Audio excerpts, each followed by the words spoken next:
Hello guys, कैसे आप सभी लोग। आई होप मिलकर बहुत ज्यादा अच्छा लगा। और जैसे कि देखा था पार्ट नंबर 7 के अंदर आप लोगों ने कि क्या हुआ था, राधिका की मम्मी और सॉरी राधिका और संदीप की मम्मी एक दूसरे के साथ 1 घंटा पूरा बिताती थी बंद कमरे के अंदर। क्या बात होती है उन दोनों के बीच में, क्या नहीं होती, ये किसी को नहीं पता है कि क्या बात होती है क्या बात होती है उन दोनों के अंदर, किसी को नहीं पता चलता है।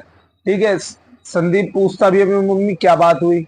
उसकी मम्मी कहती बेटा घर चल के बताऊंगी।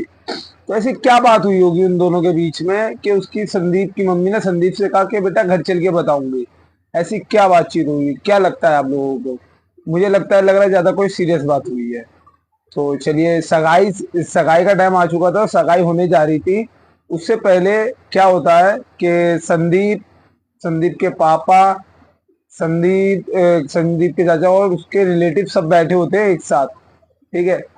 फूफा जो होता है, जिसे मैंने बताया था अपने पार्ट में पहले के में, कि वो हरामी होता है, वो अपने लड़के के लिए राधिका को चाहता था। ठीक है।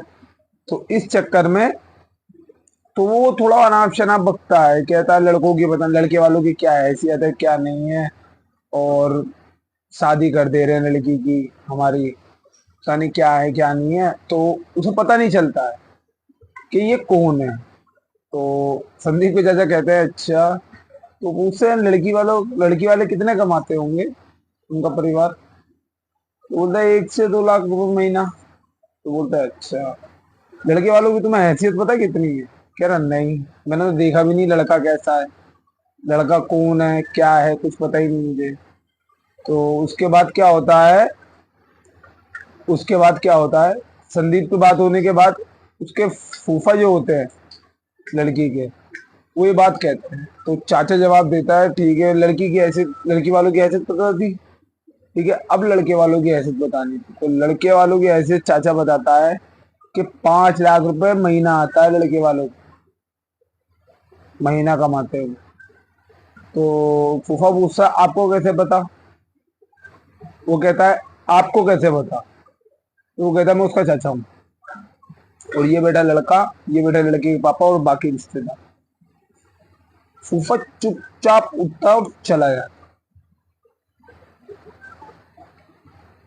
आपको क्या लगता है इस टॉपिक को लेके कोई ड्रामा, कुछ फसाद कुछ होगा। मेरे हिसाब से नहीं। क्यों कि ये रिश्ता लाने वाले चाचा थे, तो इस चक्कर में नहीं होगा कुछ भी फसाद। तो कुछ भी फसाद नहीं होगा ऐसा। ठीक है। वो वहीं पे चाचा हैंडल कर लेता है, क्योंकि चाचा को पता ही होता है सब कुछ, तो इस चक्कर में वो वहीं हैंडल कर लेते हैं।